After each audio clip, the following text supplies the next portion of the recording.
Welcome back to the Figures and Flippy Shit Wrestling Podcast. We were off last week, but we are back this week. It's SummerSlam week. AEW's cooking. Collision's the best show on TV. And the SummerSlam card looks pretty good, even though there are some glaring omissions.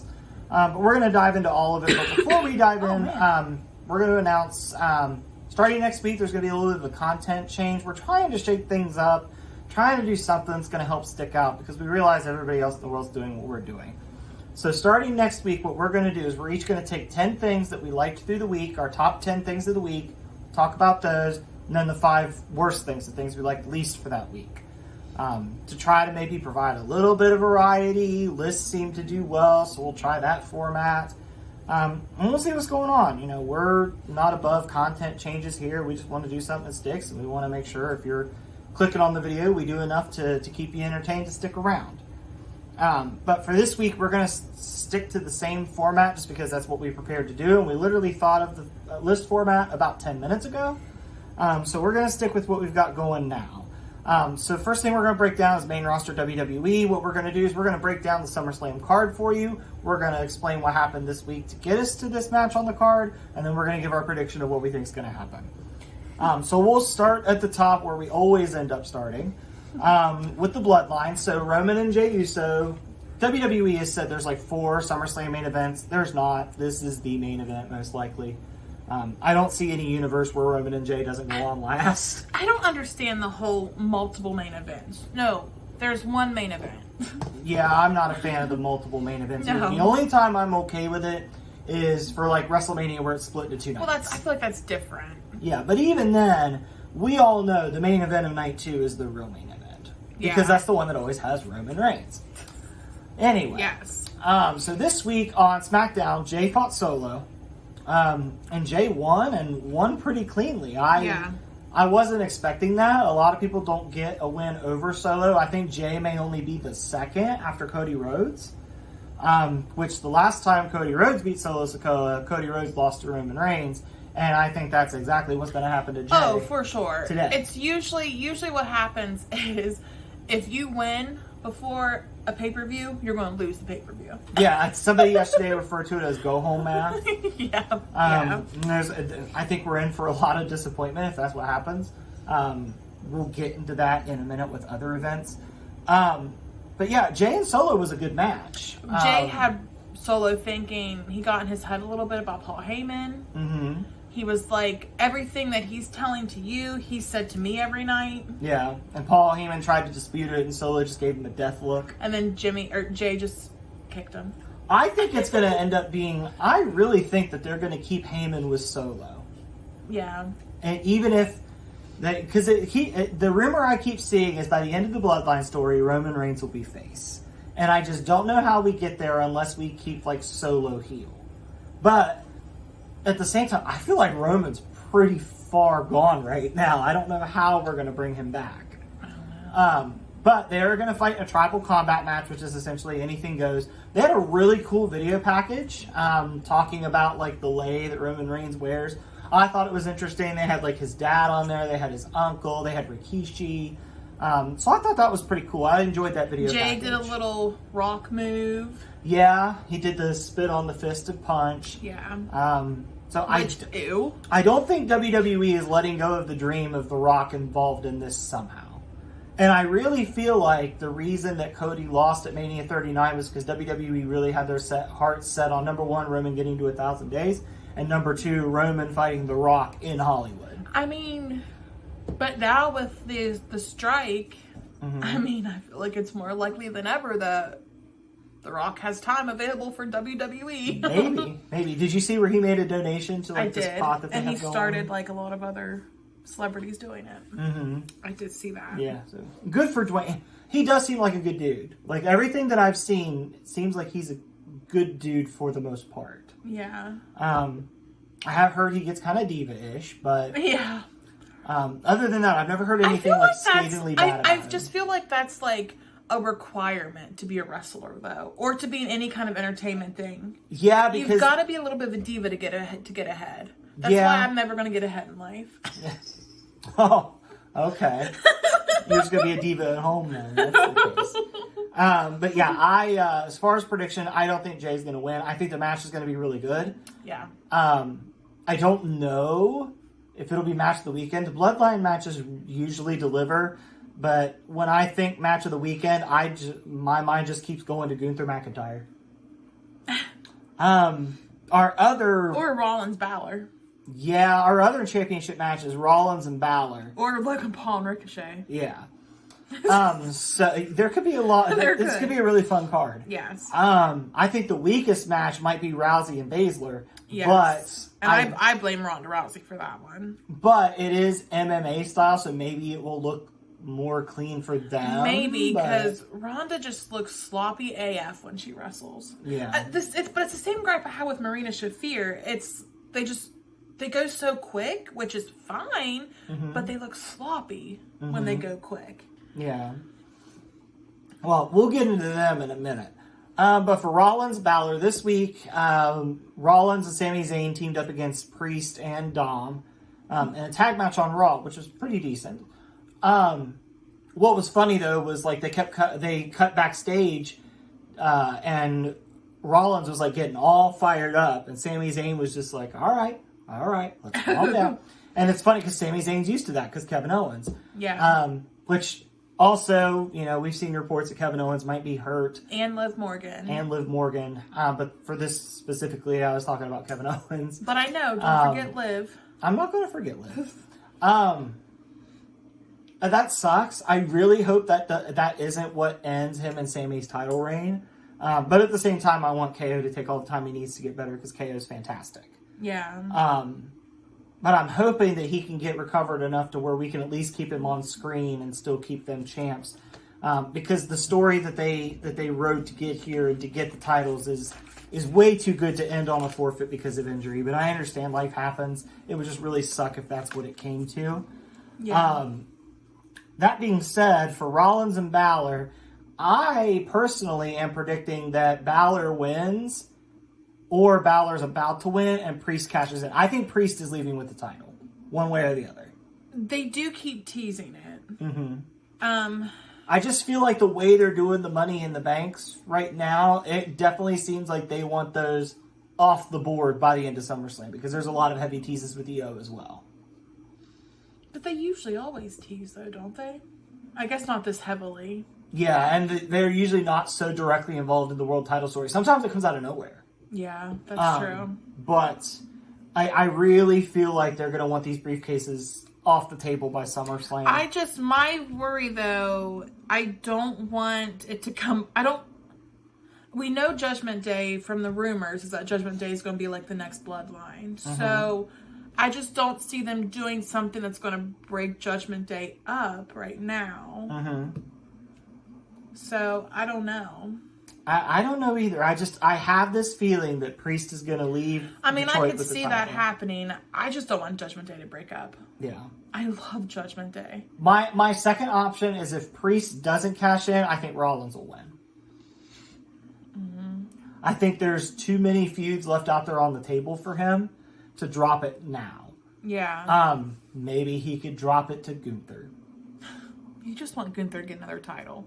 I'm ready for Gunther to. He has a title. I don't want him to lose his title. I'm ready for him to be in the world title picture, but I want him to break Honky Tonk Man's record first, and he's only got like 2 months to go. And listen, if you can have a wrestler that doesn't even wrestle that much break records, why not let Gunther, who's there every week, break records? Yeah. Yeah, I would agree with that. Speaking of Gunther, that's the next one I have on my list. So, Gunther and Drew McIntyre are going to fight for the Intercontinental title. And as I said earlier, this is the match that I keep thinking might be the match of the show. I think it's going to be hard hitting. It's going to be intense, and I'm here for it because I like Drew and I really like Gunther. Mm-hmm. Drew's a little boring to me, but yeah, I think Gunther's going to end up retaining. I don't feel super solid about that. I guess that's more so wishful thinking than anything. But for this week, McIntyre was off. So what Gunther did with his time was they're still kind of teasing that Gunther's not happy with his Imperium boys. Mm-hmm. But Kaiser did fight and beat Riddle this week on TV.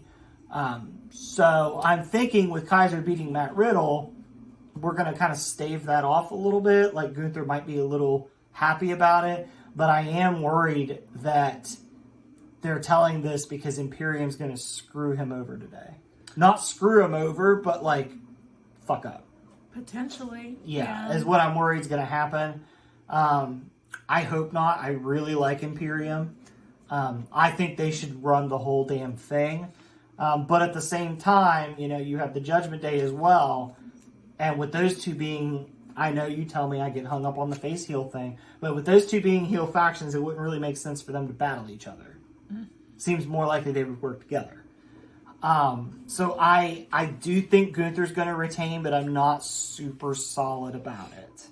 But I didn't even go into my second point, because this is something I was really excited to talk about when it happened. So after after Ludwig Kaiser beat Matt Riddle, Imperium was backstage and they were antagonizing the Alpha Academy.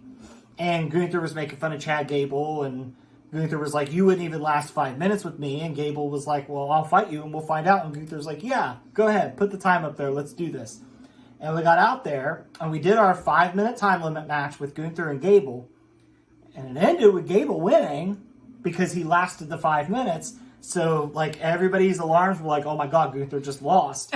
Well, Gunther went down and Gunther threw a Karen tantrum and got more time to the match added.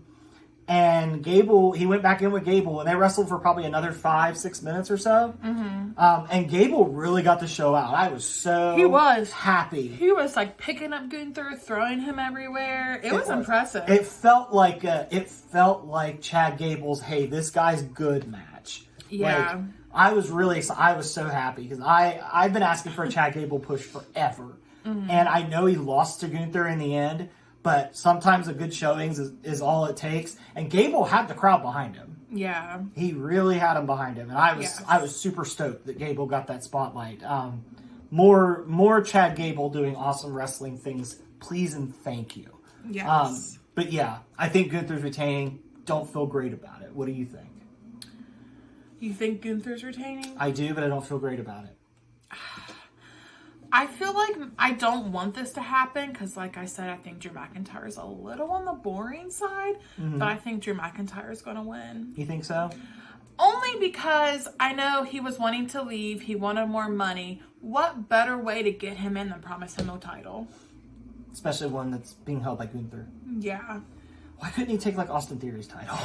Right? Why will nobody take that man's title from him? Hopefully it's because LA Knight's going to do it, but I don't know. I don't know.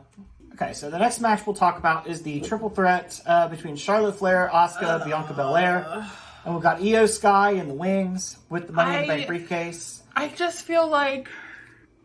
this is to get Charlotte up to what, 15 titles just for her to lose it in 5 seconds to Io Sky. That's what I think is going to happen. I 100% agree. And I think it's bullshit if that's what happens. But you know what? If it's not what happens, I'm going to be pleasantly surprised because they always do this with Charlotte Flair. It's not about how many titles you have, Roman Reigns, or how long you hold titles. It's how you compete with them. Charlotte Flair can never retain a title. I hate how they inflate her numbers, but she never holds on to it. And literally she only comes back to win a title, loses it, and goes away again. Yes. I would agree with that. I think Charlotte's kind of become the Roman of the division, except Roman's in days and Charlotte's in reigns. Yeah. Like, Charlotte's in reigns, but Roman Reigns is in days. I knew you were going to comment on that. Of course I was. However, this week, they did something a little different. Instead of having, like, them all in the ring and have it break down into a brawl, each one of them got their own vignette, and I really enjoyed these. Nice. Charlotte Flair's, I feel like, was the weakest. Like, girl, I know you're rich. Why do you have to be on a yacht? Because that's Charlotte's whole thing in this story. She's privileged. Oh, is that her thing? That's the thing in this story. She's privileged. That's why she's in this spot. She literally did nothing to get here. She's just privileged. So she showed off her privilege in her vignette. Oh, I didn't realize that. Like, Asuka got there with hard work, and Asuka worked out the whole vignette. Then she went a little nuts and yelled and spewed mist. And Bianca Belair's vignette was about her believing in herself and pushing herself, which is how she got here. I thought the vignettes perfectly wrapped up what everybody brings to the table for the match. I guess that does make sense. Yeah. I enjoyed it. Realize that. I just saw Charlotte Flair and I was like, this is a little too Real Housewives wifey for me in my wrestling world. No, I took it as she's privileged, so she was showing the privilege that she has in life. That's how I took it. But I 100% agree with you. I think Flair gets the win, Io cashes in, or Flair gets the win and Bayley screws up Io's cash in. That could happen. Because they keep talking about how women's like never... They've been 100% successful. Yeah. And Bayley's got this little side thing going on with Shotzi. With Shotzi with the short hair, it helps her stand out. I think it's going to help her.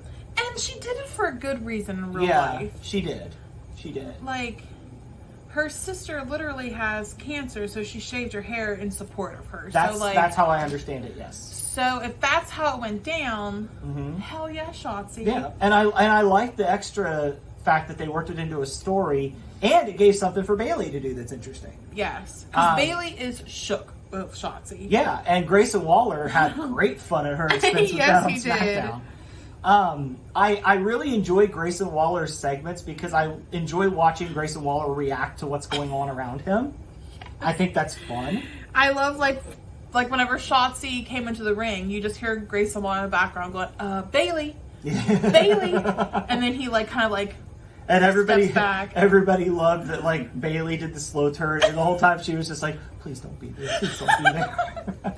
Like, good for Bayley. Bayley right now, I think, is shining. Yeah. She's doing a very good job. Shotzi's doing a very good job. Bayley has become... Ian's doing a good job. I feel like Bayley has done pretty well with taking the shit they give her, the chicken shit they give her, and turning it into chicken salad. Yeah. I think she's very good at that. Yes. And this has been fun, and Io's annoyances are getting more and more. So I do think that something's going to happen, that Io's cash-in is going to be thwarted, but I don't know if Shotzi's going to play a part or not. We'll see. This triple threat could get really messy. It could. It could either be fantastic, even though we know what we think we know. It's pretty likely what the result is. Like, we know it ahead, but it could be interesting. Yeah. And while I like where this is going, I think this match is going to be chaotic. This match could be fun. I think it's absolutely egregious that Becky Lynch and Trish Stratus are not on SummerSlam. Agreed. Egregious. And you know what really pisses me off is what I saw yesterday when they were like, Kid Rock's going to open the show. There's going to be all these Kid Rock songs. Fuck Kid Rock. I want Becky Lynch and Trish Stratus. Kid Rock can go crawl back under a hole on Fox News. I don't give a damn about Kid Rock. Not to get political. Give me Becky Lynch and Trish Stratus. They fucking earned it. Kid Rock didn't earn fucking shit. Get him off SummerSlam. Get Becky Lynch and Trish Stratus on here now. Wow. That shit pisses me off. Obviously. We should not be making room and cutting months-long feuds from wrestling shows, especially from Becky Lynch and Trish goddamn Stratus, for a fucking rock show. I don't tune into WWE to watch Kid Rock. I tune into WWE to watch people wrestle. That's bullshit, and I hate it. It's putting a whole cloud over SummerSlam for me. Yeah. End of rant. Damn, it's just Kid Rock. I mean, I know he's a piece of shit, but I it's fucking hate Kid Rock. Just Kid Rock. I hate Kid Rock. I love Becky Lynch. He's taking something from her. It pisses me off. Yeah. I'm very angry about this. I am not a fan of Kid Rock either. I am angrier at this than you are at CM Punk. Legit. I am so pissed off about this. Well, I'm not really that mad at CM Punk now. Well, I am livid with this Kid Rock bullshit. Anyway, I get he's from Detroit. Who gives a fucking shit? Who cares? He's a big person in the WWE, though. They've had him be on there before. Does he wrestle? Logan Paul's on the show, but at least he's fucking wrestling. Bad Bunny appears on the show, but at least he fucking wrestles. You know that WWE likes to do performances. They didn't at WrestleMania. And that was in goddamn Hollywood. But they usually do. I don't care. I hate it. Becky Lynch and Trish Stratus getting sacrificed for this. If Kid Rock goes any longer than 5 minutes, I'm going to be even more pissed off. Okay. But what if it wasn't Kid Rock? What if it was your boy LA Knight that they created Battle Royal for? LA Knight's the #1 merch seller. He's contributing. Okay. I'm just saying it might not have been Kid Rock that got them pushed off the card. If Kid Rock goes more than 10 minutes, it is absolutely Kid Rock. Speaking of months-long feuds, Cody Rhodes, Brock Lesnar 3.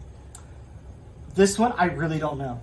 I'm ready for their feud to be over. I think it will be. I think it is going to be over. I don't think there's any question about that. That's what the whole thing's being built around. I understand that you love Cody Rhodes, but dear God, if I have to hear him say the same freaking promo another freaking week, I'm gonna scream.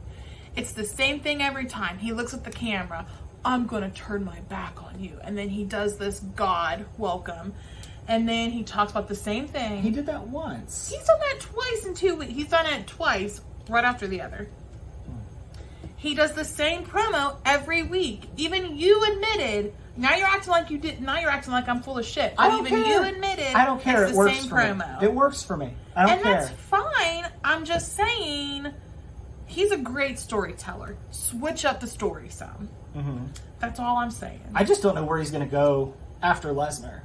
And I think it really depends on the result of this match. If I don't feel like Lesnar really gains anything from winning, but I know how WWE likes to have their baby faces face adversity, and Cody losing his first feud outright after Roman is going to further build that adversity. I don't understand that whole narrative.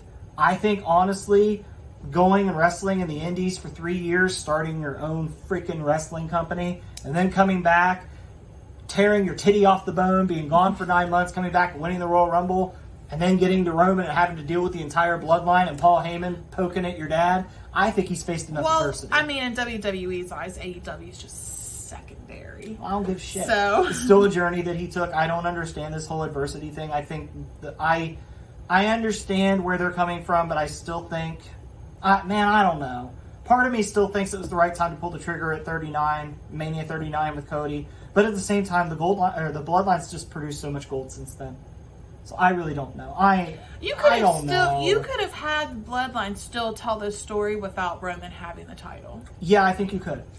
And it could have been more of like a downfall for Roman. It honestly might have been better storytelling if he lost his title. It could have become more about the Tribal Chief, but I think you also run into the problem that you want this to be your main event feud, and it's going to be hard to justify this thing main eventing over both world titles for very long. They've done it every other time with Roman Reigns and Brock Lesnar. I know, but I think people would turn on the story more.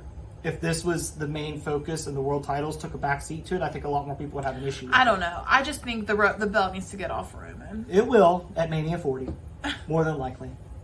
More than likely. I think the story's there for Jay to do it today, but I don't think he's going to. I don't think so either. It's just, I'm so over wrestlers that hold titles that don't do shit. I'm so over that. Brock did it. Roman's doing it. MJF did it for a while. MJF does it. Yeah. He's been wrestling more than just the whole tag team I'm just very much over that. Yeah. I get it. Then you have something like, Charlotte, actually, I compare Charlotte to Roman Reigns. She's more like Brock Lesnar a couple years ago. Brock Lesnar would just come back randomly, be in the title picture automatically, usually win it, just to drop it at either WrestleMania or SummerSlam to someone else. But yeah, I don't know who's going to win this match. I'm really 50-50 on this. I think the match could be good. I say give him 20 minutes. Yeah. Give him 20 minutes and let him create magic, because I know Brock Lesnar's still got 20-minute classics in it. And Cody for sure has 20-minute classics. Yeah. But I really don't know. But if I have to pick... I guess if I have to pick, I'm going to go Rhodes. Yeah, I think I'm going to go with Cody Rhodes too. Brock's just gotten the upper hand way too many times. Yeah. And goddamn, how many more times is Brock going to break Cody's wrist? How many more times are you going to do this? Yeah, I mean, that's his big submission, and it's been effective so far. It's like a Pokemon move. Kimura is super effective. Like, he's going to keep doing it. It's just so repetitive to me, that whole feud. I'm just very much over it. Yeah, but if it gets me to a 20-minute classic later today, I'm going to be fine with it. I've liked the feud. I think the Dom detour was kind of weird. I enjoyed it for the shortness that we had it. But it definitely feels like, hey, we need to give Cody something to do till Brock's ready to come back. Yeah. So yeah, I'm going to go with Rhodes, but like with Gunther McIntyre, I don't feel great about this. Actually, most of these, like, there is some doubt. The only one that I know for sure that I would bet 100% on, that I would bet my next paycheck on, is Roman beating Jay. Yeah. But even then, there's still a twinge of doubt because the story is there for Jay to do it. I just don't think he's going to. Mm-hmm. If anything, I think we might have Jimmy Uso come back, and maybe Jimmy prevents Jay from doing it. But then that would just prolong the bloodline story even longer. I mean, it's going to prolong anyway. This thing's going to Mania 40. We might as well just buckle in and oh, go. God. I just want...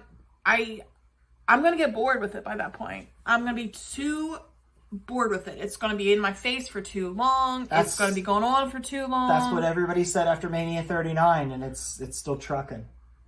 Really? Because I don't get as excited for the bloodline as you do now. Like, yes, stuff happens, but it's like, I know the outcome. Roman still wins. LOL, mm-hmm. Roman wins. Like, mm-hmm. It's not that great for me anymore because I know Roman isn't going to lose. Until WrestleMania. Yes, yeah, whatever, until WrestleMania. If even then. But either way, just stop talking about WrestleMania, but yes. Oh, man, could you imagine how pissed people would be if we built Cody all the way back up to Mania 40 and Cody lost again? I think people would blow up their TV.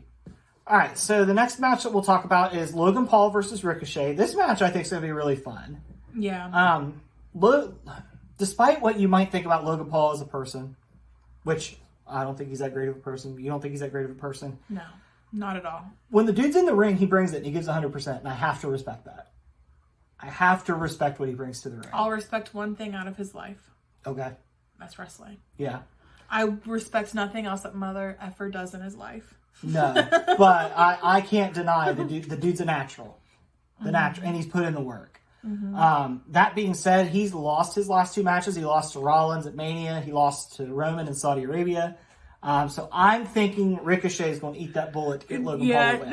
No offense to Ricochet, but I don't think he's winning this one. I don't either. I think there will be a Ricochet shows respect moment at the end of the match, and I think Logan Paul might duck him in the face to keep the heat. Maybe.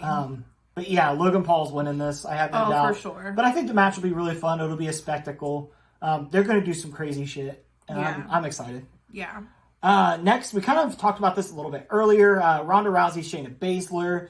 This story feels rushed in a way, but... like Ronda's wrestling technique. Oh, buzzing.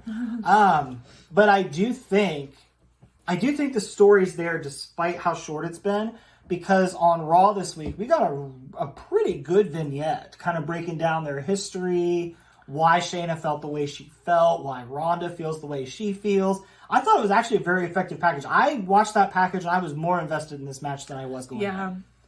Yeah. Shayna Baszler cries in the vignette, Ronda cried, it felt like...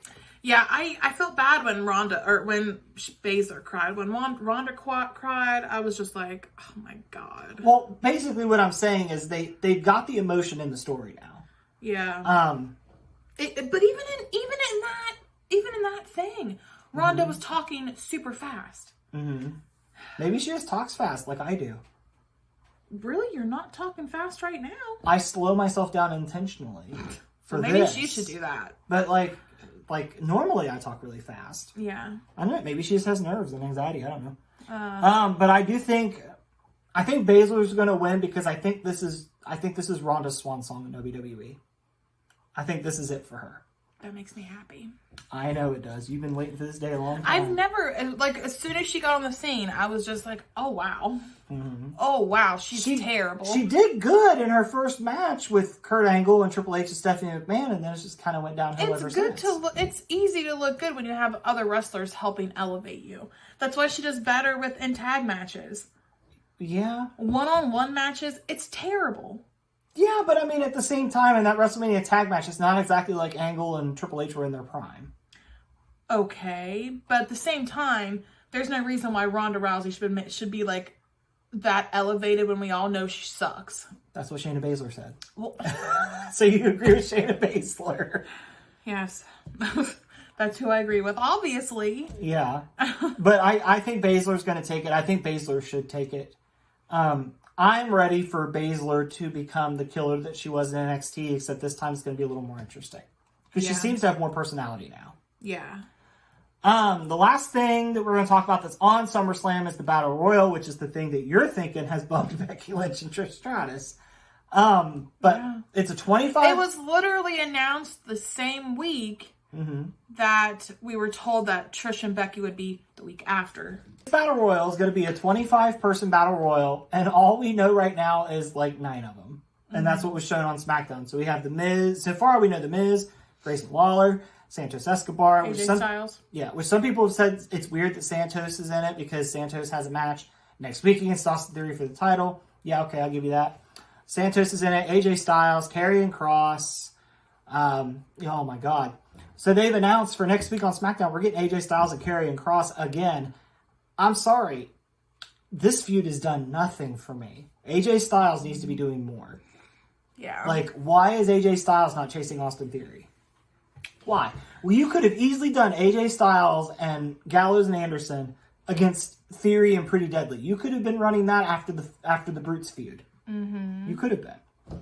But to set up the Battle Royal this week, Sheamus and LA Knight had a one-on-one match. It was awkward. It was. LA Knight's in-ring isn't nearly as good as his mic work, but I mean, the dude opened the show and it was loud. It was. It was loud. And he got Sheamus booed, which is something really hard to do these days. Yeah. Really hard to do. But all the Battle Royal participants we know about, like Grayson Waller, they all came out and it kind of broke down. I think I did. Oh, okay. I think I mentioned The Miz. Because people were making the comment online because The Miz came out and Grayson Waller was right behind him and they were like, oh, look, it's Miz and New Miz. Oh my God, I had that thought. I was like, oh man, it's like the twinsies coming out right now. Yeah, I think what's going to happen is I think this Battle Royal is designed to appease those of us that want LA Knight to get his push, which LA Knight beat Sheamus. So, I mean, there's part of it right there. So, it was a good week for me. Gable and LA Knight had good showings. LA Knight, I wouldn't really call that a good showing. No, I just mean he won. Oh, okay. Yeah. Okay. Yeah. And he beat Sheamus, which is no small feat. Yeah, but he looked pretty rough doing it. Yeah, but I don't think it's gonna affect how the fans feel about him. The fans didn't get behind him because of his wrestling ability. They got behind him because of his mic ability. True. He's Pat McAfee said it repeatedly. Others have said it. He is an Attitude Era throwback. He is an okay worker in the ring that is fantastic on the mic. True. It is an Attitude Era throwback. True. Literally, everybody says he is rocking Austin's baby. Like, that's it. But I think LA Knight's going to be built up to possibly win the Battle Royal, and then I think Grayson Waller is going to win. Yeah, I don't think he's going to win it. Because he won his match against... If he didn't win his match against Sheamus, okay, maybe he would win the Battle Royal, but no, he got his win. He's not winning it. Plus, Grayson Waller's kind of been teasing online feuding with LA Knight, and they had a feud in NXT. So I think we may revisit that, which we're going to Payback Live next month. And if that means I'm getting LA Knight and Grayson Waller in a match, I'm excited. Yeah. I'm ready for that. Because Grayson Waller's a pretty good wrestler. We haven't really got to see him really show out. I mean, he wrestled Edge, but if you go back and watch he wrestled a great match with Edge. Well, if you go back and watch him in NXT, like, he can wrestle. Yeah, he's really good. He can go. He's good. Yeah. The last thing that I want to mention about main roster WWE, and this isn't even on the SummerSlam card, I just really love this combination. There was a match on SmackDown between Gallows and Anderson of the OC and Butch and Ridge Holland of the Brutes. And the match ended in a no contest because the Street Profits came in and attacked both teams, and then they were shortly joined by Bobby Lashley. I really like this pairing. I do too. Bobby Lashley he's going to have more personality with him. Yeah. I do wonder how difficult it's going to be to get them booed because they were very over when they came out. Bobby had a chant. Everybody was excited to see the Street Profits again. But I think this is also something that you can easily, have them turn. The first thing I saw was have them go after Owens and Zayn. That'll turn them heel real quick. Yeah. But I'm excited for this trio. I want to see where this goes. I'm excited. Like you said, I think it's going to tone down the Street Profits, make them take it more seriously with the contribution from Bobby Lashley. And the contribution from the Street Profits is going to give Bobby Lashley more personality. Yes. So I think this is a win across the board. I'm very excited. Now I just need to know what their name's going to be. The Almighty Prophets. Maybe something like that. There you go. But that covers main roster WWE this week with everything heading into SummerSlam. I am, despite my rant about Kid Rock, I am excited about the SummerSlam card. I think we can move on to NXT at this point. Yes. So we haven't talked to you guys since the Great American Bash happened, which was NXT's last premium live event. There was lots of good stuff on this card. Stax and Tony D'Angelo are the new NXT Tag Champs. That is absolutely the right call. Gallus was getting stale. I'm not really big on Gallus. I want to like Gallus, but just they do nothing for me. Yeah. Roxanne Perez and Blair Davenport had a Weapons Wild match. That match was really brutal. Yes. By the end. At first, like, I was kind of like, oh man, yeah, it's kind of brutal. But it gets brutal. It gets brutal toward the end. Roxanne won, which was great. Then we had Baron Corbin versus Gable Steveson. This match ended in a double count out or something. It was the worst match. Yeah, Gable Steveson shouldn't be employed with WWE because of his history. Yeah. And I think Baron Corbin deserves better. And I kind of wish we would have done more of a slow burn with Corbin's return. Like, they ran vignettes, they built it up really well. And then he went into the woods, and then he just comes back and fights. And I don't really see anything different with him. No. I don't see anything. He says, like, I'm going to be myself, but he seems like he's the same guy he's been this whole time. Yeah. So I'm not really sure what's going on there. I was hoping for more with Baron Corbin's build-up to come back. Yeah. And then we had a triple threat, which ended up being your favorite match of Great American Bash, which was Wesley, Dominic, and Mustafa Ali. For a North American title. Yeah, this match was really good. This was my second favorite match. It was good. But Dominic did retain, which sent Wesley into a tizzy, which he expanded on NXT. And after the four-way, we had Tiffany Stratton. Thea Hale and Tiffany Stratton. Tiffany Stratton and Thea Hale. This match was pretty good. It was. This match had a lot of drama. Stratton definitely seemed off at the end. Yeah, it seemed like she had trouble holding in that Boston crab. But I know she landed weird on her, like, neck area at one point. Yeah, and she just did a vignette this week on TV, so I wonder if they're giving her an extra week to rest. Yeah. Something definitely felt off with the end as far as, like, Stratton with the submissions. Because it was a submissions match. Yeah, but I do like how it ended. Thea Hale was hanging on, she was fighting, she was in the submission, and Andre Chase threw in the towel. Yes. And ever since then, Thea Hale has not been able to forgive him. No. Even this week on NXT, Andre Chase was in a match with Baron Corbin. Yes. And Andre Chase was in a submission from Baron Corbin. And Thea Hale threw the towel in on Andre Chase, but the ref didn't see it. Baron Corbin, like, threw it back at her. Yeah, Baron Corbin was like, what are you doing? And threw it back.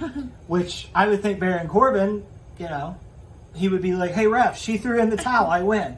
But, what do I know? But anyway, so Duke Hudson was like, Thea, what are you doing? And Thea Hale just walked away. She did. And it's she weird wasn't her, like, coped up self. No, it's interesting because we're adding a new wrinkle to Thea Hale. Yes. We've never seen her like this before. All of her pictures on social media have been very, like, subdued. Like, she's had, like, the towel over her shoulder on them. Like, yeah. So Andre Chase messed her up. Yeah. So I wonder, I'm very interested to see where this goes. Yeah. Like, will she reconcile with them? Maybe she'll seek out Dempsey and Gulak again? That's what I was thinking, maybe, and she'll kind of be more heelish. Maybe, and she'll kind of move away from the cheerleader into, like, maybe like an MMA style fighter. Maybe. Like, not like that fighting style, but she dresses like one. Or maybe just more badass than cheerleader. Maybe. Well, I mean, I would feel like, that would be, yeah. So I'm interested to see where that goes. Part of me is not ready for Chase U to break up. But part of me is like, they've run for a long time. I was going to say, we don't know. Whenever we started watching, they were a big thing. So, like... And Chase U's had a lot of teases. Like, it was teased for a long time that Duke Hudson was going to turn. Yeah. So, it's hard to tell who's going to do what. Yeah. Chase U's story is actually really interesting. It is, and Chase U's kind of turning into a shit show. They are, for sure. The main event of Great American Bash, which is my favorite match, was Dragunov and Carmelo Hayes. And for the NXT champion. Yes, and those two beat the absolute shit out of each other. Yes, they did. That was a brutal, hard-hitting match. I thought it definitely added to Carmelo Hayes for him to have such a brutal match like that. Yeah. Because a lot of his matches aren't super brutal. They're just very well fought. So it was cool to see that side of Carmelo Hayes. But based on what we learned from NXT TV this week, Trick Mello is not done with Ilya Dragunov. And they're playing up the angle that when Dragunov jumped into Trick Williams at the end of that match, that he hit his head off the title. So I don't know that Dragunov's necessarily done. But Trick and Mello kind of like... Trick was like, I gotta do this on my own. Yeah, Trick's trying to kind of break off on his own. It wasn't a heel turn by any means. It was totally respectful, but he's just like, I can't be the sidekick forever. Right. Like, and I gotta go out and do my own thing. Man. Yeah. No. Which, it'll be interesting. I think you can do some interesting stuff with Trick Williams. Yeah. He's really good on the mic. His wrestling is pretty decent. Yeah. So I think you could do something with Trick Williams. I agree. It'll be a shame if he doesn't go to the main roster with Carmelo Hayes, but at the same time, it would be kind of cool if he stayed in NXT and kind of became his own man. Yeah. And then maybe those two feud on the main roster down the road. That could be fun. Yeah. Like a ghost from Carmelo's past or something. Trick could come in. I think Trick would be the heel there, and he could say, you went to the main roster and you forgot about me. And I think you could build a good story out of that to go to maybe like Royal Rumble or even a SummerSlam level of event. Yeah. So I think that's going to be fun. I'm interested to see where that goes. So that covered Great American Bash. It was a really fun show. Other than the Corbin Stevenson stuff, everything for me hit pretty good. Yeah. Like I said, there was some awkwardness in the Stratton Hale match. But overall, I think the match accomplished its goal, and it told an interesting story coming back into NXT TV. Yeah. As far as TV this week, Wes Lee was all kinds of pissed off after the triple threat match, and he got into it with Carmelo Hayes. And Carmelo Hayes and him aren't seeing eye to eye right now. I don't know if Wes Lee's going to turn heel per se, but I do feel like he's going to be Carmelo's next feud, which I said on the podcast at some point that I thought once Wes Lee lost the North American title, he was going to move up to the main title scene. Yeah. And I think he belongs there. Wes Lee is fantastic. Yes, he is. So we had some more drama with Schism and the Creeds. They actually had a really fun segment where the Creeds probably showed more personality than they have. Yes. There was a lot of people that thought that. They were like, wow, the Creeds do have personality. Yes. Because Schism realized, somebody messed up and pushed Joe Gacy into Carmelo Hayes to cause the blowout. That was at the NXT TV before Great American Bash. We didn't get to talk about that one because we didn't do an episode that week. Mm-hmm. So they started unmasking all the members of Schism, including one of which was Ikemen Jiro, and he just started dancing around. And it was funny, because I know you don't like Ava, but it was funny how Ava was just like, Jiro, get out of here! It was funny. Yeah. It was. But yeah, the Creeds appeared on a vignette, clearly with a beach green screen behind them. Well, yeah, they were like even snapping their fingers or doing something, and it was changed. Yeah, they were like, how can we be there? We're at the beach. It was funny. It was. So I think the Creeds will come back. I think we might put the shoe on the other foot, especially with Rip Fowler and Jagger Reed requesting their release a few months ago. I think we might put the shoe on the other foot, redo this and Loser Leaves NXT, and then the dyad goes off and does whatever it is they want to do. Probably go wrestle at Rev Pro or something, and just kill it on the British indie scene probably. I really like Fowler and Reed. I really liked them as grizzled young veterans. I just want to see them do well. Yeah. The main event of NXT this week, so Gallus and Stax and D'Angelo aren't done. Gallus is pissed because they lost their titles, which makes sense. But they called out. They were like, it's 3-on-2. Stax was like, it's 3-on-2. We need somebody to help us with Gallus because they have Joe Coffey. And Tony D'Angelo was like, let me make some calls. So then that sent speculation all over who was gonna come help, who was gonna be the third man. At one point, they showed somebody get out of a car with a fancy shoe. A lot of people were like, feels like Seth Rollins, but wasn't built up enough to be Seth Rollins. Yeah. It ended up being Santos Escobar. Yes. Which this was before you and I came back, but apparently there's a long history of what Vic Joseph called a turf war between Legado del Fantasma and Tony D'Angelo and his crew. Yeah. Which honestly sounds really fun. I'm sorry we missed that. I'm not if it was in the NXT 2.0 days. That's true. That's true, because we kind of came back at this version of NXT. Yeah. But I do keep hearing that NXT 2.0 had some good stuff. It was just more, you had to sift through more shit like you do on the main roster. Yeah. NXT now is really solid. I can't recommend NXT enough. Yeah. I honestly, for my money, the two best wrestling shows of the week consistently are Collision and NXT. I was going to say the same thing. Collision has been killing it also.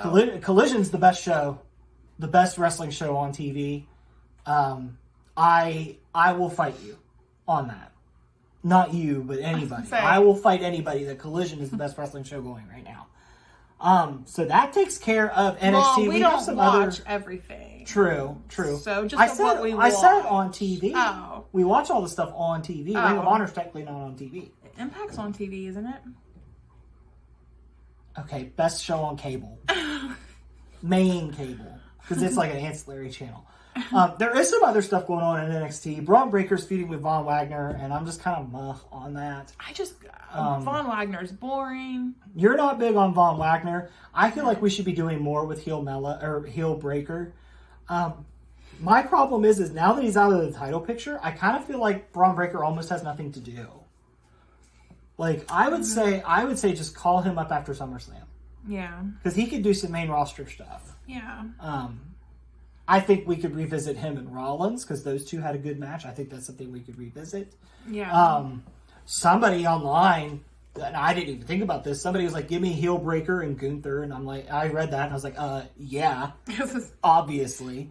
Plus, we need to get Braun Breaker on the main roster, because, once again, I will fight you. Braun Breaker has the best spear in wrestling.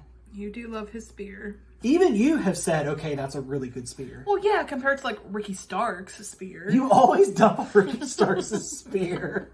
I think Bobby Lashley's is worse than Ricky Stark's, but you I always don't like dump how on Ricky Stark's, like, claps behind. I'm like, you make it look sloppy when you clap. You think the clap ruins it for me? Yeah. the clap ruins a lot of things for a lot of people. But that's NXT. Like I said, NXT is the second best wrestling show on TV after Collision. If you're not watching NXT, take some time and do it. I say this every week. I'm sure you'll find something that you're like, this is completely ridiculous and stupid. And then you're going to find something that you're going to like, I love this. I want to see where this goes. NXT is just fantastic. Can't say enough good things. Give Great American Bash a watch. You could skip the Corbin-Stevenson match. But everything else is pretty worth watching. Yeah, for sure. Yeah. So, anything else you want to cover with WWE before we go to AEW? Nope.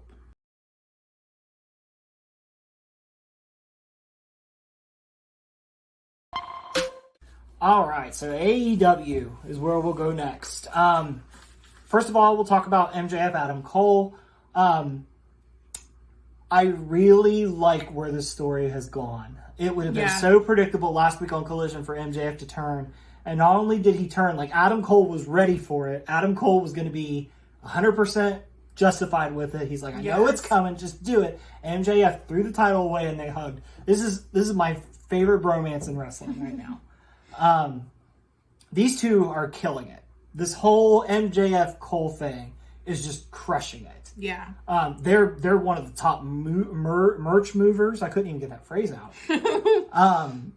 The story's compelling.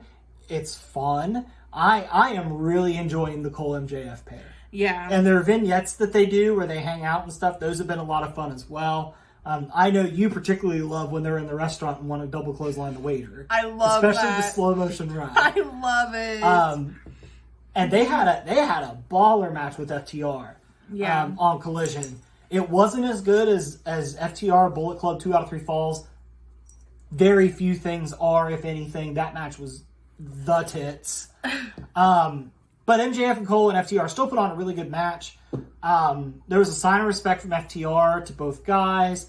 MJF felt blamed for the loss. He just is so sad about it. He blamed himself. Yeah. And then we get to Dynamite, and MJF cuts a promo, and he talks about how like he's learning to let people win and trust them. But he's still a scumbag at the end of the day. So it definitely seems like MJF's going for But an he obvious thanks the tweener. fans He and did. Adam Cole. Yeah, and he brought Adam Cole out, and he told him, he said, I made you a promise that I would let you fight for the title. And he kind of built up that he wasn't going to give Cole the match. And then he was like, no, we're going to do the main event of All In, the biggest wrestling show in history. It's going to be me and you in the main event. And he had Cole sign the contract. Now, this is interesting because there's a couple things at play here that people have pointed out. Number one, MJF was awful eager for Adam Cole to sign the contract without reading it. That's number one. Oh, I didn't think about that. And was trying to encourage the crowd to do it. And then once Cole signed it, he was happy and everything else. The second takeaway that has come from this is this appeared on Twitter after the show. Adam Cole hugged MJF in the ring, and the way that he did it, he had his hand flat, and then he took his hand like a fist and went like this in Max's back while he was hugging him, which is a callback to something he did in NXT where he did that same hug to Roddy Strong and then turned on him. Now, with that being said, this story has so many ways it could branch off. We can go MJF turns on Adam Cole, tale as old as time, MJF becomes a dickhead. We could do that. We could do where they both have a match, they both leave with respect, they stay friends. We could go that route. Or, what I think is the most interesting route, Adam Cole turns on MJF. With the help of Roddy? With Roddy's help, maybe. Because Roddy's throwing a shit fit backstage. Mm-hmm. They show Roddy after their MJF and Adam Cole were on the stage. He's throwing shit. And the Kingdom and came the out. Kingdom come, which Adam Cole has a long history with the Kingdom Kingdom. come. But Adam Cole has a long history with the Kingdom too, so... Yeah, so he could align with them potentially. Yeah. And then, even then, if you do the Adam Cole turn, that goes off in two directions. Option one, you keep MJF babyface, keep letting him ride the wave of being a crowd favorite. He could be a babyface champion for a little bit. That would be a different direction for MJF. That would be something different for him to do, and I think he would crush it. Yeah. On the other hand, you could take option B, and MJF could be like, the one time I let somebody in, it stabbed me in the back. I'm going nuclear on everyone. And then MJF becomes a bigger bastard than he ever has. Yeah. So this story has so many directions it can go. I think every direction, for the most part, is interesting, except for MJF turning on Adam Cole. I think that's actually the least interesting option of them, because it just feels like the most predictable, I guess. I think there's a lot more intrigue with Adam Cole turning on MJF. Mm-hmm. But at the same time, they're moving merch. People love it. There's money to be made for them to stay respectful friends. Yeah. So there's so many ways you could go. This story is this is AEW's most interesting story in a while for me. Yeah. I love the Elite Blackpool Combat Club stuff, but it wasn't nearly as deep as this is. Yeah. This has a lot of moving parts between two dudes with a couple ancillary characters. Mm-hmm. And it can go so many different directions. I'm excited to see where this goes. That being said, we'll move on to the Bucks. So the Bucks made an announcement that they're going back to the tag division. They said they focused on trios. They focused on 8-man matches. They're going back to the tag division, which on Rampage, they announced that in a segment. And then they're going to face the Hardys on Wednesday at Dynamite, which is interesting because that was the last match that they had before I think Jeff Hardy got his DUI or got hurt or something. Oh, I'm sure they're just going to... Tony Khan wants to finish the story. Probably. Probably. But here's my question, and I have this noted here. With the Bucks going back to the tag division, what I'm interested to see is what are we going to do with Kenny Omega? Kenny can do stuff on his own. No, but what I'm saying is, like, who are we going to put him with? Who's he going to feud with? I'm interested to see what that is. I honestly think we might be moving to a Kenny Takeshita feud because I think he's got to finish things with Don Callis. Oh, true. Yeah. Speaking of factions, which there's a lot of those right now in wrestling, but I really like what Swerve and the Mogul affiliates are doing. So AR Fox is a member of Swerve's crew now. And I really like what Swerve's doing. I still think Swerve is world champion material. Swerve and AR Fox together is really good. They are such a good grouping. And oh my god, they are brutal. Yeah. They basically murdered Nick Wayne last week. Yeah, they went to his house and murdered him. Yeah. And then they were like breaking his windows, breaking his stuff. They broke a picture of him and his dad on his face. Yes. Which left him a bloody mess. Yeah, so AEW, you're doing something wrong if Swerve doesn't have your world title one day. Yeah. Absolutely. Swerve is world champion material. Yeah. I will die on that hill. You'll die on a lot of things today, I feel like. Yeah, Swerve is world champions up there. So we kind of had we're going to shift gears now. We kind of had this little mini feud this week. The Blackpool Combat Club and Best Friends have been going at it all week. Started last week when they had a match. And then this week they had the Anything Goes triple threat on Dynamite between Moxley, Trent, and Penta, which Trent actually won, which a lot of people were really surprised with because they were like, Best Friends never win. This is great. Yeah. But at what cost, you ask? Well, on Rampage, they went to Daly's place and they had a parking lot brawl between Moxley and Claudio against Trent and Chuck. This match was a lot of fun. This was my favorite match on Rampage for a long time. It was a lot of fun. It was brutal. It was messy. Moxley and Trent, I think, were bleeding within the first 30 seconds. Because literally the match started and Mox immediately took a fork to Trent Beretta's head. Yeah. Trent was bleeding everywhere. Chucky T was bleeding by the end. I think the only one that wasn't bleeding was Claudio. Sue. Oh my God. So yeah, at one point, Sue entered Trent's with mom. Orange Cassidy. Yeah. Yes. Trent's mom arrived in her minivan with Orange Cassidy riding on the top of it like freaking. Which, okay, I want to point out, I had to go to driving school for that whenever I was a teenager. So AEW, hello, you can't do that. Oh well. I had friends ride on the, well, not the top, but like the hood of my car, and I had to go to driving school for that. So that's a big no-no, people. Yeah. Well, I think it caught up to Sue at the end. So Orange Cassidy comes in because Wheeler Yuta. It's funny. I love the fact that they called back because the last parking lot brawl was 3 years ago, and Best Friends were in that one too. And Orange Cassidy popped out of the trunk of a car in that match. So I love that before the match got going, Claudio and Moxley were checking all the trunks. Yeah. Like, I love that they were smart enough to do that.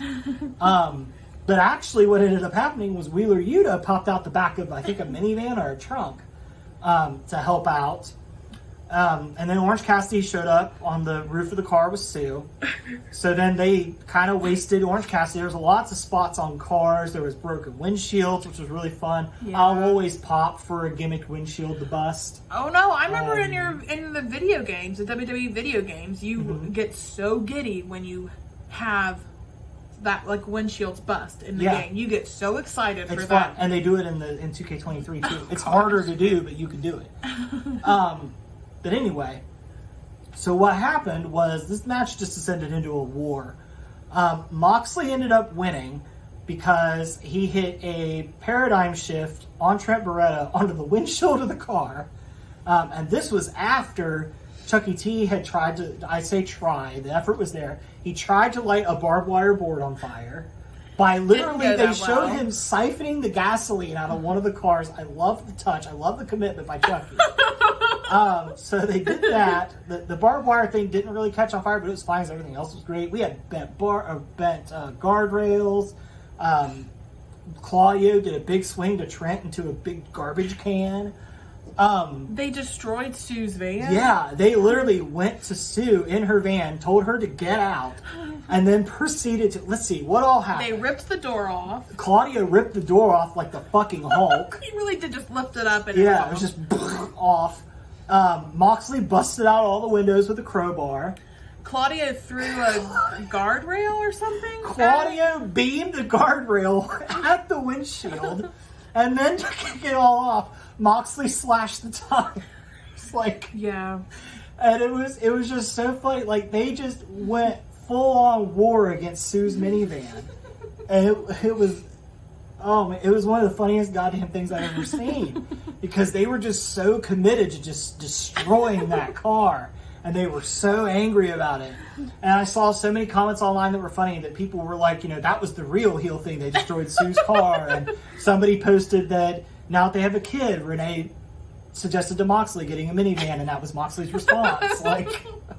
It was really fun. I had a hell of a fun time watching this match, which no disrespect to the people on it, but that doesn't happen that often on Rampage anymore. Yeah. Rampage it's just very feels like an it's afterthought. just an hour of wrestling. There's not really usually much story progression. It's just typically wrestling. Yeah.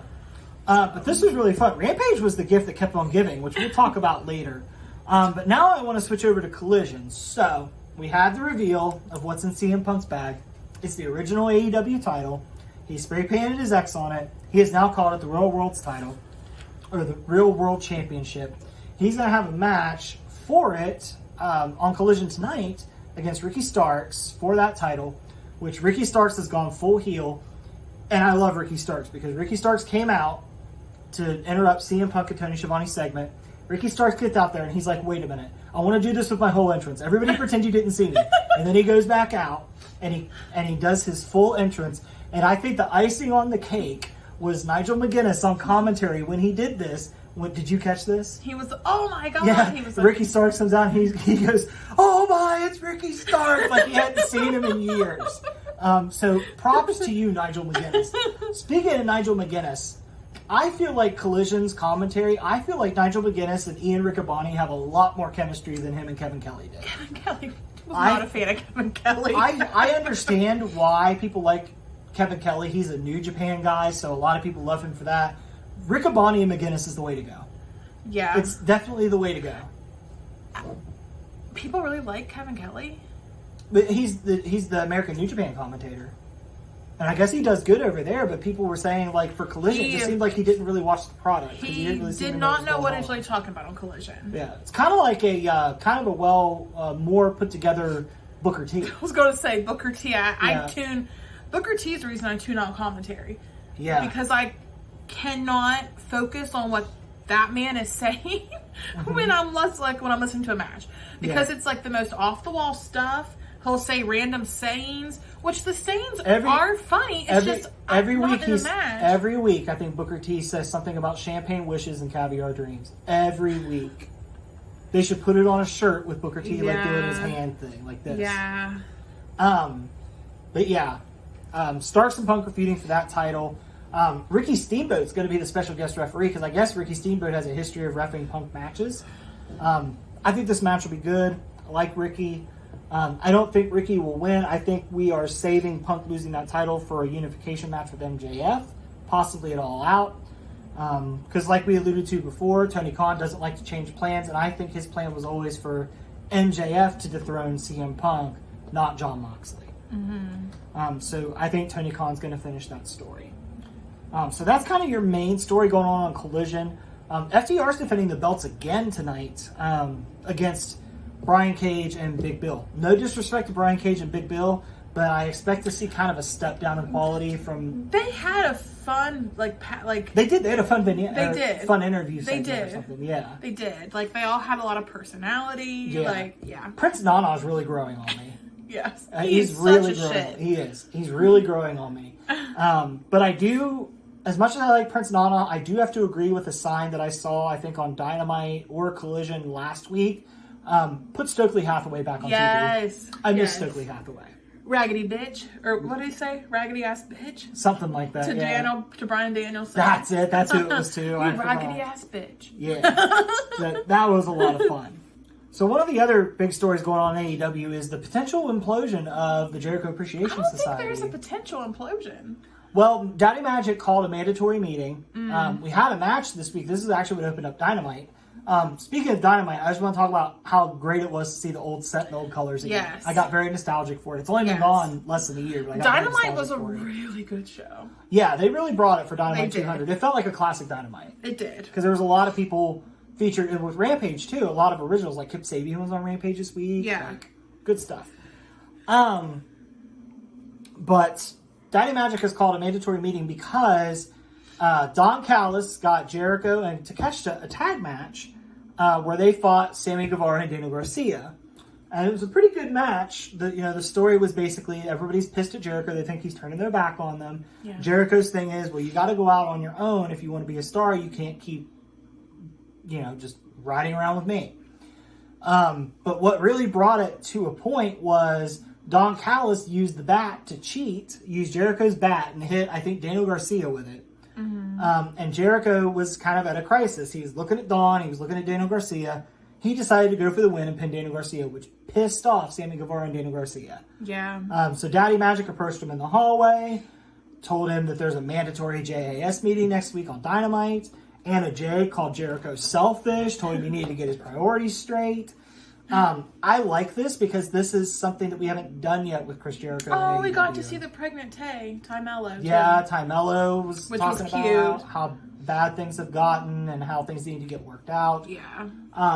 This is the most interesting the JAS has been in some time. Yeah. My only concern is there's some JAS people that I've really grown to like Daniel Garcia and Daddy Magic and Cool Hand, and I really don't want to see them fall into the abyss because they break off the Jericho group. But at the same time, I think it is time for them to do something new. Yeah. Honestly, what I would do, I would hate it because it would take them off my TV because I don't have time to watch it. But honestly, let Menard and Parker go to Ring of Honor and build them up. They might already be over there. I don't know. Not that I'm aware of. Not that I'm aware of. But they could absolutely kill it over there and build up and come back. Like I said, that would suck. That would take them off my TV. But I just want them to do something that's going to be good for them and help them. So we'll see where that goes next week. So Jack Perry had a confrontation with Jerry Lynn this week that did not at all go the way I thought it was going to go. I guessed it. You did. You did. I don't know how you guessed it. I don't know either, but I did. So basically, Jerry Lynn comes out. Jack Perry tells him, come down to the ring and we'll do this. And Jerry Lynn's like, yeah, no, I'm pretty much broken. I have a bunch of machinery. I mean, I'm not going to be able to do this. But he knows somebody that wrestled in the original ECW. And with his original theme, out comes Rob Van Dam. And I called it as soon as he said that ECW. I was like, Rob Van Dam. Yeah. And you were like, no. But it makes sense because I was trying to think of everybody in ECW that still wrestles. My mind went to Sabu. My mind went to Chris Jericho, but I knew he was busy doing other things, so I knew it wasn't going to be him. I thought maybe they were going to pull Taz off commentary to do it, but Taz doesn't wrestle, so he didn't fit that description. But everybody was really happy to see Rob Van Dam. It was really cool. He had his original Pantera theme. Yeah. And we're actually getting Jack Perry and RVD next week for the FTW title. So this will be interesting. I'm interested to see. I guess has Rob Van Dam wrestled on Impact? I think recently. I believe. From what I understand, he still wrestles pretty well. Yeah. Like he's definitely slowed down. I know he recently wrestled before. Well, it was before he got hurt. He wrestled Dante Martin at the Mall of America. Mm-hmm. Yeah, because I heard that match was really fun. I watched it. It was fun. Was it? Yeah. So that'll be good. It's interesting that Rob Van Dam's back. Tony Khan definitely loves to tap into that nostalgia. But who doesn't? That's very. It's a moneymaker. It's a moneymaker. I love for nostalgia. Sure. Yeah. Next, we will talk about the women. So there was a happening this week on Dynamite that I was very excited for, that I thought was very well deserved and very well earned. We have a new AEW Women's World Champion. Mm-hmm. And I kind of suspected it when they announced the women were going to be the main event, because with Tony Khan, the only time the women main event is when shit's going down. Yeah. Which is really sad. Like, you could have the main event, or you could just, have shit go down when they're not main eventing. I mean, Athena she main evented something. She main evented the Ring of Honor. Oh, and she kept her title. Okay. Yeah. That was fantastic. But Ring of Honor is booked. The women are booked better, I think. That's what I've heard. Yeah. That's what I've heard. I've heard Ring of Honor does a lot better with the women. I've heard Impact does better than all of them. Oh, yeah. I would put NXT up there as well. But yeah, Hikaru Shida is your new Women's World Champion, which is great for her because they talked about it on commentary. She literally won the title at the last event before the pandemic hit, and then she lost it, I think, at the last event of the pandemic era. So she was, the whole time she was champ was during the pandemic. She literally carried the women's division through the pandemic. Yeah. So it's great to see her be able to have a run in front of fans. I'm excited for it. I've always been a huge fan of Hikaru Shida. Whenever you met her on the cruise, you were just like, she's the only person you kept second guessing, asking to get a picture with. Yeah. Because you're like, should I go? And I'm like, just go. You've had no issue talking to anybody else, but Shida intimidated you. Yeah, and she was so nice. She was so sweet about it too. But yeah, I am really happy to see her get rewarded with that because I think she deserves it. I think she is one of the best women AEW has. She is. She's so good. Yeah, she could put on a match, and her and Toni Storm's match was pretty good. It was. I think we could have shaved some time somewhere else in Dynamite to give them a few more minutes, but that's just AEW women's booking, unfortunately. But excellent for Shida. I'm sure she's not done with Toni Storm. I'm really hoping the rumor's not true, and there's people thinking that Sheeta's going to be the transitional champion to crown Saraya in England. I love Saraya. I don't want her to be a champ. No. Her wrestling is not like it used to be. No, and I think she works better as a mouthpiece manager. I agree. Anyway. I agree. But honestly, I think the Outcast things kind of feels like it's been in neutral for a while. Well, they had this story and then they just kind of dropped it randomly. Yeah, and I don't know if Hayter's injury had something to do with it. Probably. But Tony Khan needs to get better about like, okay, this didn't work out this way. We need to change course. Yeah. And honestly, somebody that's really good at that's WWE. When things don't go their way, that's when they usually tend to book better. Because they have to book on the fly and get more creative. They can't do their paint by numbers that they used to do. Now they have to do something different. And I think the pressure makes their creative juices flow better. Well, that they don't have a crazy Vince. Well, even when Vince was in charge, that's how it worked out. Remember the SmackDown where everybody got held up, I think, in Saudi Arabia, right. And they just brought up a bunch of NXT but people and put on a great show? Wasn't Triple H in charge of that, though? No. That was Vince? That was the Vince days. Oh, God. Because Adam Cole was still in the company. Because that was when Adam Cole wrestled Bryan Danielson. And everybody was like, where the hell did this come from? That's true. And then Danielson put over Adam Cole because that's Bryan Danielson for yes. you. Well, Statlander, our other women's champion, Chris Statlander, she did something fun too. So she did a promo on Rampage. But what made it interesting was during the entire time she was cutting her promo, she had Renee Paquette up on her shoulders and was just squatting her. It was so funny. And while she was squatting her, she cut a really good promo. Yeah. I like Chris Statlander as TBS champ. I like that the title's featured more. Yes. I do think that since that title's been featured more, the women's world title's kind of taken a back seat. Tony Khan, let's not do that. Let's book both of them simultaneously. Yeah. You have 3 shows to work with. You can do this. Yes. So I'm really happy that Stat's the TBS champ. Once again, I think that's something that's well deserved, especially since both of her knees blew up on her. Yeah. But I'm glad to see what she's done with it. And the last thing I want to talk about with AEW, it's not really story related. There wasn't really a story going on. But Dynamite had a Ring of Honor Tag Team Championship match between Aussie Open against Hijo del Vikingo and Commander. That was a really good match. That was worth checking out. It was a lot of fun. Yeah. Commander always brings the craziness. Hijo always does things that typically what happens. How many times does this happen in an Hijo del Vikingo match where he does something crazy and I'm sitting in my chair and I just go, get the fuck out of here? Does that happen literally about every match? Probably, yeah. The dude's impressive. Yes. I mean, the dude landed on ESPN's list at number 4 of top wrestlers under 30. Oh, man. And he doesn't even wrestle on a major promotion. He shows up on AEW sometimes. Yeah. And he came across ESPN's radar. Yeah. So Iho's the real deal. But overall, wrestling this week was really, really fun. I think every show did pretty well this week. There wasn't any show that I thought was terrible. Wrestling's really good right now, y'all. Like, there's a lot of good stuff going on. There's a lot of good stuff to check out. There is. It's a great time to be a fan. There's so many people want to see successful. There's been room for groundswell of talent that may have not been in the original plan, but have gotten over through fan support. There's just a lot of that going on right now. Wrestling just feels like it's in a really good place right now. Yes. And hopefully it will continue.